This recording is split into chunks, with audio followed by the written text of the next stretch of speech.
Medicine Hat, my home, my heart. Sunshine City where dreams all start. Cassidy grit in every part. Medicine Hat, my home, my heart. This is a politically centered podcast. Yusuf Mohammed, welcome to the Politically Centered Podcast. Well, thank you. Thanks for having me. My pleasure. So, Yusuf, I know very, very little about you. We spoke briefly during our, initial meeting over Messenger when we chatted. Yeah. And I got a little bit of information on you, but other than that, I know absolutely nothing about you. So this is your opportunity, just like all the other candidates, to get everybody as well as myself to get to know you personally. So please go ahead and tell us who you are. Well, thank you for the opportunity. Thank you for doing this, by the way. I know it takes a lot for you to, to broadcast this and connect with all of us. So I really appreciate the effort. Thank you. I was, I moved to Medicine Hat about 20 years ago. I was born and raised in northern Nigeria. And I lived in Nigeria for close to half of my life. And then I left Nigeria in 2001. While I was in Nigeria, I attended high school there. I did college there. I studied computer science in my early years. That was when computer science was the big thing and programming was coming in. And, we were, one of those people that did Excel. That's when we used the term nerd before they were all rich. Oh, is that? Yeah, okay, there right. you go. So kind of funny. You look at Excel today and where AI is gone. We used to make fun of nerds. Now they're all billionaires, and we don't make fun of them anymore. I wish I had continued in that direction. Yes, because we were, using Lotus 1, 2, 3 for Excel and all of that. Oh my God! But, yeah, I know you. Some people will remember that. Some people would think I'm talking in codes right now, but no, it's really, I was passionate about it. I like latching on to new things. So anyway, that was kind of my time in Nigeria. And then I left Nigeria. I lived in South Africa for some time. From South Africa, I moved to Europe. I was attending a university, as a Christian university, actually, I was in South Africa and then in Switzerland. And I traveled to different parts of the world. But when I was in Switzerland, something amazing happened. I met this beautiful Alberta girl. There. And so, that was kind of really the pivotal point, if you could call it, of my life, where she wanted to come back to Canada to go to school. I thought, I love Europe. I wanted to stay there for the rest of my life, just like many people who. It's funny how that works. And I want to go to Switzerland. I don't know what you're. Oh, well, let's talk. I got some connection. I used to call it my second home. And I lived there for 5 years. Then after living in Canada for 20 years, I can't call it anymore, but I love Medicine Hat. So anyway, moved to Medicine Hat. My wife actually was born in Vancouver. They lived in Edmonton because her dad was working for the RCMP. He managed the forensic lab there. So they moved around quite a bit, Nova Scotia. But anyway, grew up most of our life in Edmonton. And she was looking to come back to school in Canada when we met in Switzerland. And at that time, this is amazing. I kind of find it right now, actually. At that time, we were looking at schools, and Medicine Hat had a better nursing program than U of A. Oh, wow. I know. I always tell people, they're like, well, so we end up in Medicine Hat because, you know what, she was able to go there and I was able to, because of the nursing program, and I was able to find school. So we moved to Medicine Hat around 2005. And when I, moved to Medicine Hat, some of my early stage of working is in construction, and I was attending, my wife was going to school, and I started attending Medicine Hat College, taking courses here and there. I liked learning. And while I was attending Medicine Hat College, I realized that there is a huge opportunity to connect newcomers to Canada to the community. So, and I noticed that on campus.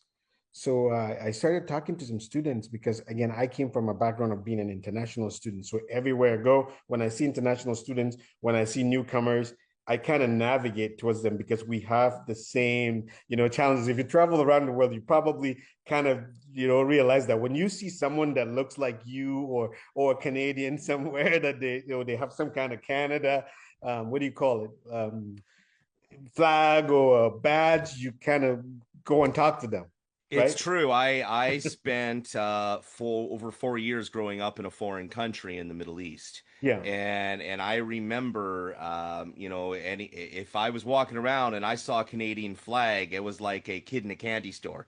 I'm like, oh, where are you from? Where are you from? I That's get me. it. Yeah. Yep. Yeah, so that's exactly me. So, whenever I see someone, and I've traveled quite a bit. So I've been to about 4 continents. So whenever I see someone, whether they're, from Asia or the Middle East, or I just, I have that feeling of like, hey, you're new to Canada, or you know what I mean? I have started a Yeah. conversation with them. And so that really starts to become something that I was really passionate about, just connecting with people. And I find it fascinating to do that. So back in around 2006, my wife and I noticed that there's a huge gap in Medicine Hat and connecting community. So we started an organization called Intercultural Association of Medicine Hat. And You started that. I've heard yeah, of that. I didn't know yeah, you've heard that. of that. Okay. Ooh, So it okay. started in my 750 square foot condo, with my wife, just like what you're doing with your podcast right now. Long-term goals, long-term goals. Got it. Yeah, yeah, yeah. Great things You're start in the inspiring living me. room. Great things start in the living room, You're Jeremy. not Okay. supposed to know I'm in my living room. I'm gonna edit this out. No, I'm Oh, okay. kidding. Well, I'm kidding. No, I'm just joking. okay. Keep All right, sorry. Yeah. going. But so anyway, no, and I'm telling you, I hope this is kind of give you an idea of part of my story, because I think people don't get often the opportunity to hear this. Yeah. So I started in our living room, and we connected with a few international students who come into this community to study, to gain experience. Some of them with the intention to stay here, some of them with the intention to go back to their countries. And so we connected with them and started hearing their stories. And then we found out that there is a huge number of students that are out there that are craving to connect with community. So my wife and I thought, well, what do we do to create meaningful integration with newcomers to our community? So we started the connection. And we invited some of our friends to our house the next gathering, and we were cooking, eating together, doing different things. And then the next time there was like 15 people that showed up. We're like, oh wow, 15 people. Now remember, 750 square foot condo, right? So the living room is this tiny. And so we met with this 15 people, and then later we realized, man, there's more out there. So we're like, well, let's go to Kinkuli. Okay, next gathering, Jeremy, there were 60 people, right? And then within 6 months, we grew to over 100 people. That's how we formed an organization, because we're like, okay, this is more than just a living room experience. That's an incredible story. It really is. That's wow. It's inspiring. I mean, I remember, spending several years as a child in another country, Yeah. and then spending most of my teenage years and my early adult life in Winnipeg, which is very multicultural. Mm. I have said this before, that when I moved here, I thought I moved to the whitest place on earth. And Sure. I really did. It was like culture shock for me. It just sounds so weird coming from somebody as pale as me. All right. But I got here and I'm like, so this is where all the white people on earth come from. Now I know. All right. We Oh, know the mosquitoes all come from Winnipeg and all the white people come from Medicine oh my gosh. Hat. Okay. You're hilarious. Now I got to tell a story. I hope my wife is going to forgive me. So I've taken my wife all over Nigeria, right? And Nigeria is the most populous Black nation on earth. Well, one out of Interesting. five Africans are Nigerians. And what are the languages you speak in Nigeria? Oh I'm my goodness. curious. Oh, well, we have over about 300, probably maybe even more actually. Some stats are even saying 500 dialects. Oh, There are three wow. major languages in Nigeria. So Hausa, Igbo, and Yoruba. And those are the trade languages. Um, But anyway, I can go giving you history lessons, but I'm No, sure it's okay. We more don't have time for impressive what that. I Get do with medicine. back to your wife. Yeah. Yeah, yeah. I thought it was But going to be a simple answer, exactly. No, African I can history download a here. textbook on you, but Yeah. but so anyway, I wanted to tell you the story though, with that story that you talked about. So my wife and I were in Nigeria, right? And where we go, she would be the only white person. You know what I mean? That you would see in the entire village or the entire community. And so that visibility was huge for her. So she's got a story to tell. Maybe one day you need to interview her. Don't tell her that said you need to.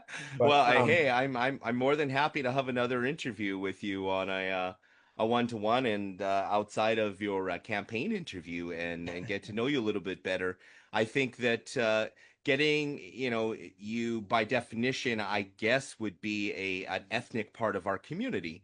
And I think it's really important for people to get to know that ethnic part of our community because really, after it's all said and done, you're not mm, any different. It's just, you've been in Canada 20 years mhm. and talking to you is fascinating hearing all of your history. Yeah, no, absolutely. So no, and I think that definitely, yes, I do represent that. I represent, a lot of voices that are in our community, a lot of and that's one of the things, Jeremy, that I'm actually really passionate about. The last 20 years in medicine I spent my time in different disciplines, from the non-for-profit to government to business. And I see the opportunity in building a cohesive community and a vibrant community moving towards that. Whether it's we're looking at economic development, whether we're looking at community vibrancy, I feel like there's a lot of missed opportunity.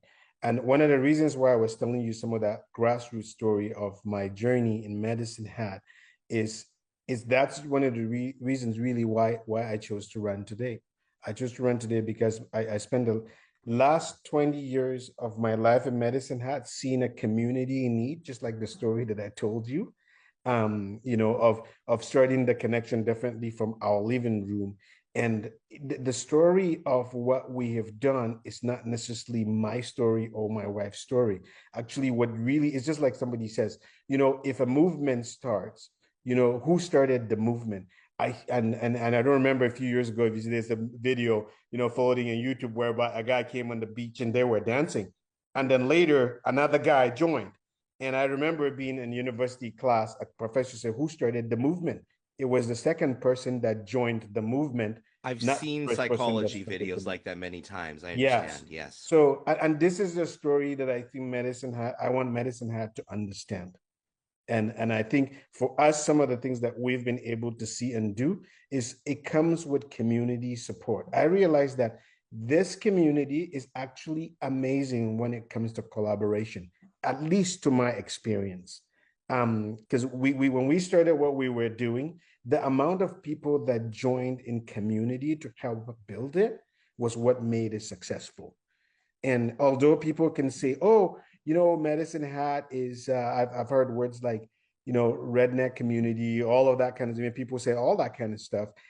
There might be people out there that are doing certain things that are, given a different impact. I call us a redneck community. Do you? Okay. Oh yeah. Well, But I mean, but redneck's a compliment to a certain okay. extent for some people. That's the thing. But Yeah. yeah, we are definitely the definition of a redneck community in many cases. It doesn't have to be an insult, right?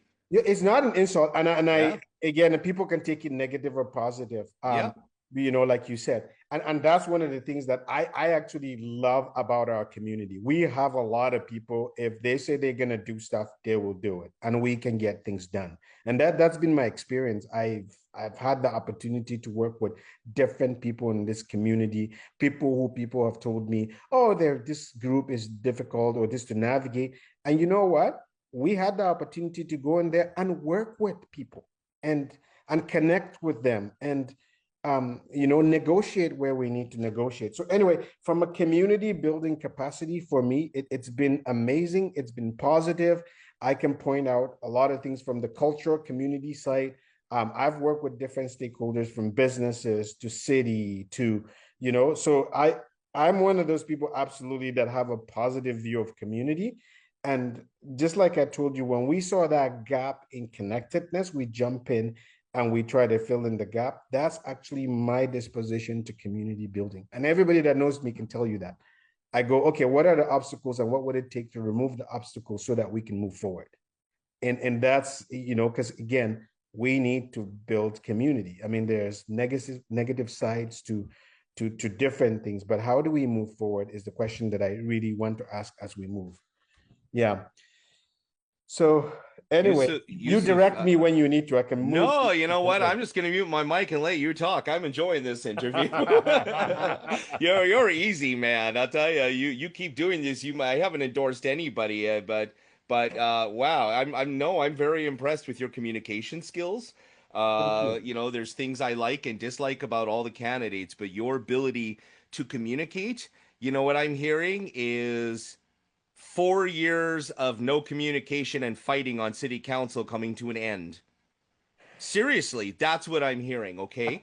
And there's a few candidates that I've interviewed that are very much like you, but people who are easy to talk to, people who are real, and I think, when people dislike politicians, it's not that they. I know the fly. I can see the fly. Yeah, I know. It's like I have my window open. If I could buzz it through my keyboard, I would. That's okay. What people don't like about politicians is that they're disingenuous, and there is nothing disingenuous or fake about you. Absolutely nothing. Everything you're saying is very true from the heart, and I want to compliment you on that. This is turning into one of my favorite interviews so far. Thank you. I appreciate it. You complimented me before the interview is over. No pressure. Well, that's okay. I'm leaving this in there too. Yeah. Most of my interviews are unedited for a reason. So, the only time I edit out is when my idiot dog starts barking at somebody mowing their lawn in the background here, Yeah, well, that's why, good thing we're doing it right here during work hours. So everybody's kind of gone. So, I appreciate the compliment, Jeremy. I think that's kind of really one of my passion is, and I wrote it on my blog and my website. Part of the things that I want to see resolved is really restoring trust in leadership. And for me, when I say that I want to restore trust in leadership, I really mean about bringing community together. You know what I mean? It's bringing community together in the sense of bringing leaders in our community together, whether it's the non-for-profit, private and public sector community, to see how can we look at moving forward together as a community when it comes to the things that matter to the people. Does that make sense? Yes. Yeah. You and I should have a discussion after the interview about some sort of multicultural event. Okay. Yes, definitely. Sign me up. Sign me up with anything multicultural. You got me on it. Because it's all about bringing everyone together. It's a very subtle way to swat the fly. Keep going. Yes, it is. No, I'm going to keep it. I don't know. Maybe I might get a fly swatter here. I have an electric swatter here. They smell like burnt toast after a while. I feel like I can virtually, if I can borrow it virtually and just kind of zap. Yeah, that's right. But so anyway. I got a question though about everything that you said, although there's a lot to dissect there and we don't have time. Yeah. But you had mentioned you went to a Christian university. Yeah. And I'm curious because I did ask you about that initially, not to bring up religion because I'm not really a big guy about discussing religion. Well, religion is important for some. It's really not a deal breaker no matter what people's religion is for me either way. But you mentioned Christian university, and I was fascinated because typically your name is associated with the Prophet Muhammad from the Quran, which is a Muslim last name. And your name itself, it's not Yusuf, it's Yusuf, right? Because there's a U there. It's Yusuf. Yeah. And there was some anomalies there in how your name was pronounced and said. Can you explain that to me? Yeah, so absolutely. It depends on where you are, right? People pronounce Yusuf Mohammed differently. In northern Nigeria, they call me Yusuf. That's kind of, I have a few friends that can say that, but it doesn't matter to me.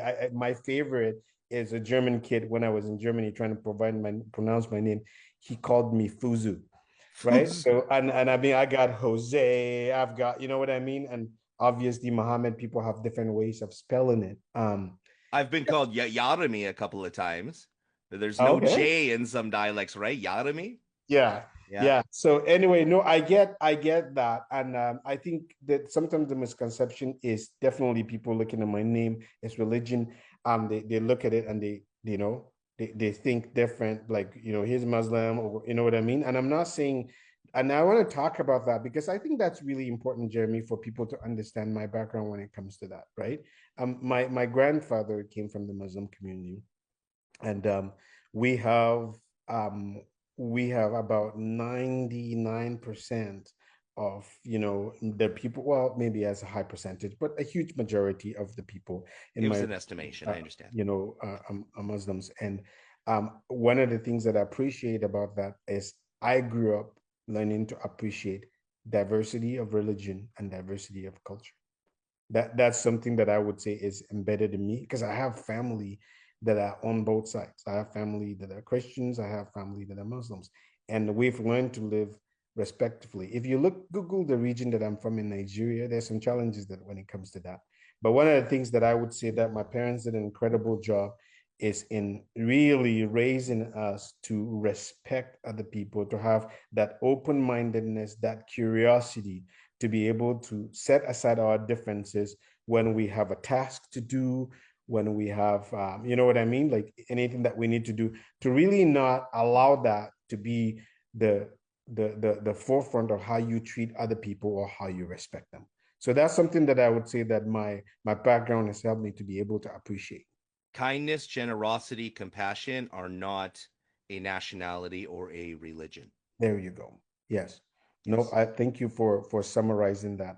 And I've seen that as I travel around the world. I've been to Asia, I've been to temples, I was in Tibet, I played ping pong with monks. Like there's just so many different things that traveling the world has actually exposed me to There real. are some people here who think well cultured means going to Calgary, you know. Hey, look at, okay, You you're are kind well of getting cultured, me. my friend. No, you know what? And that's so when I moved here a few years ago, I've done some international trips here. I don't know, maybe 18 years ago, we took 40 skateboarders to Nigeria. Oh, wow. Some have never left this country. So if you think about it, um, you know, so some people that have never left Alberta, some people that have, you know what I mean? It was amazing. And I've learned a lot during that trip. Like, even those that you think have never traveled, when they have that open-mindedness, Jeremy, and curiosity, it's amazing what they can do. And these kids did incredible. This is a shout out to the Medicine Hat Skateboard Association, by the way, because I coordinated it with their leaders and we did that and we executed it perfectly. I love those kids. Um, yeah, yeah. So anyway, I think anyway, you made a comment about some people have never left to Calgary, but I just have some positive spin to that.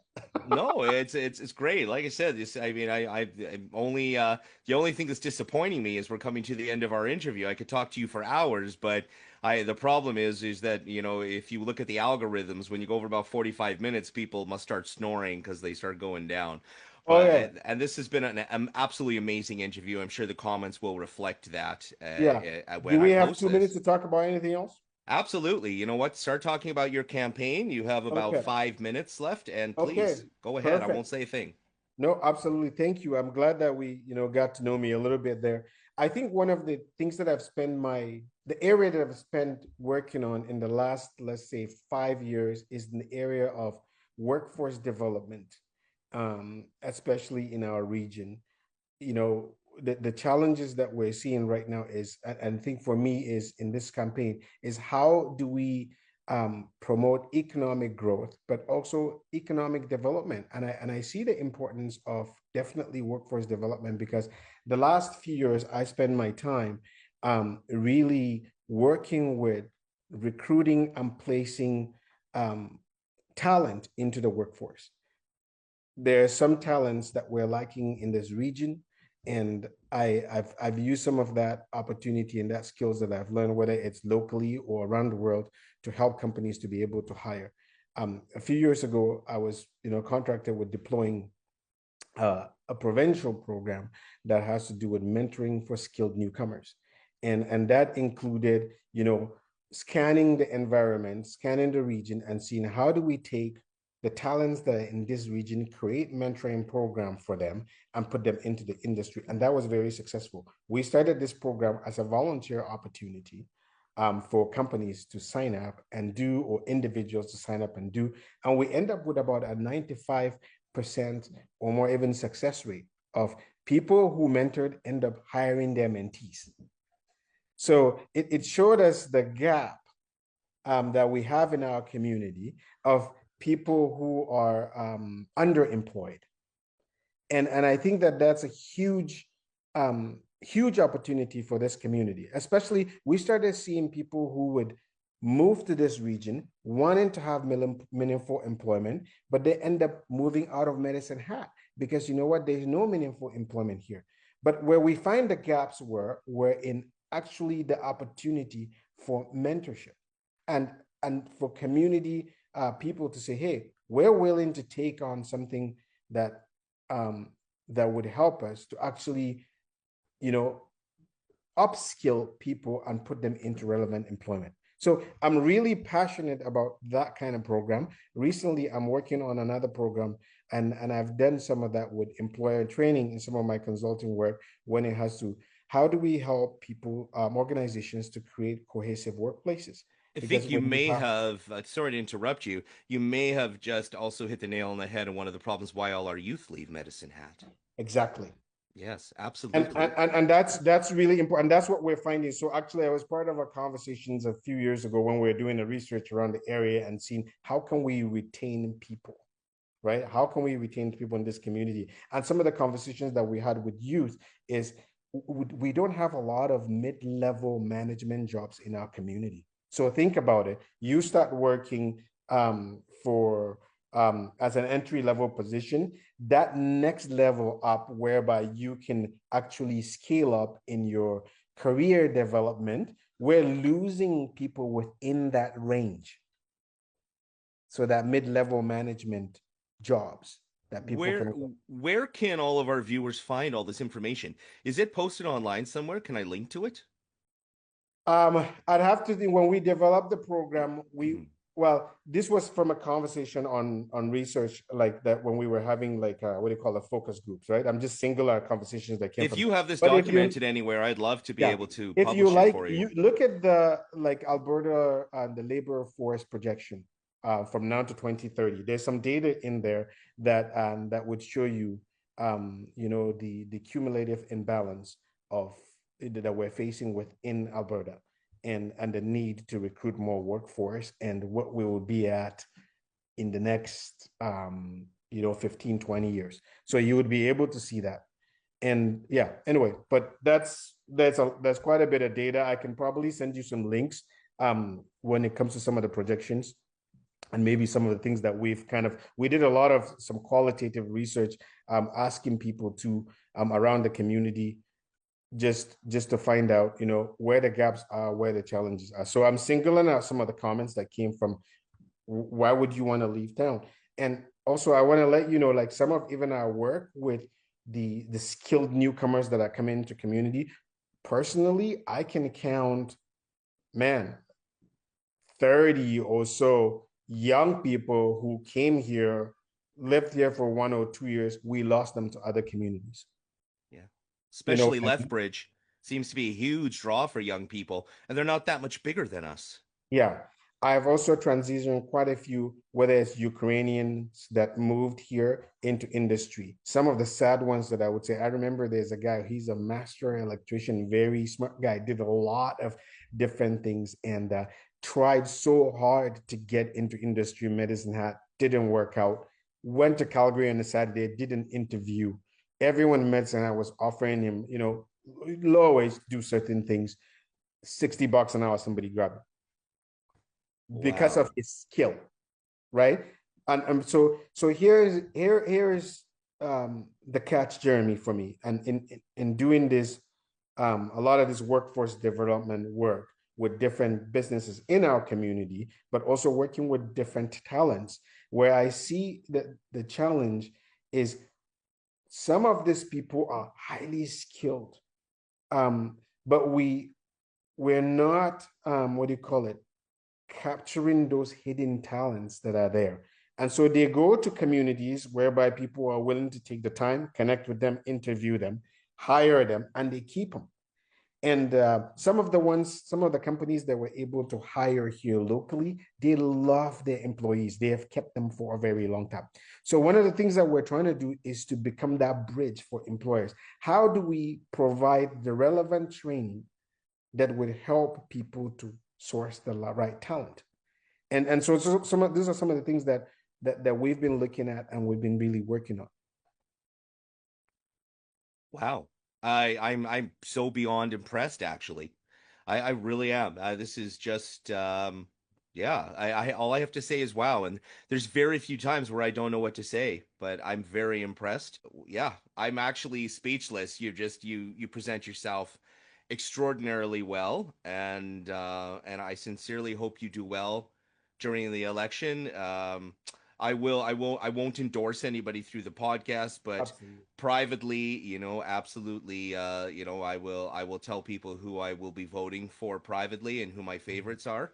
And again, I've thoroughly enjoyed my interview with you today. Thank you so much. Thank The you. only thing I'm sad about is that I have to let you go. But you have a meeting to get to, and you have a family to look after. You have children as well, I believe you said. Yes. So you're a father, and those things take priority. So thank you so much, Yusuf Mohammed, for coming on the Politically Centered podcast. Thank you so much. Thank you for having me. Take care. Have a good one. Bye. Support for today's episode comes from The Phone Whisperer, Medicine Hat's best kept secret since 2010.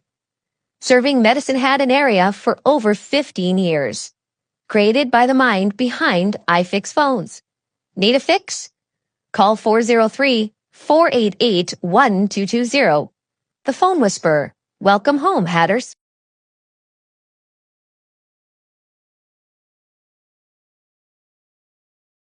This is a politically centered podcast.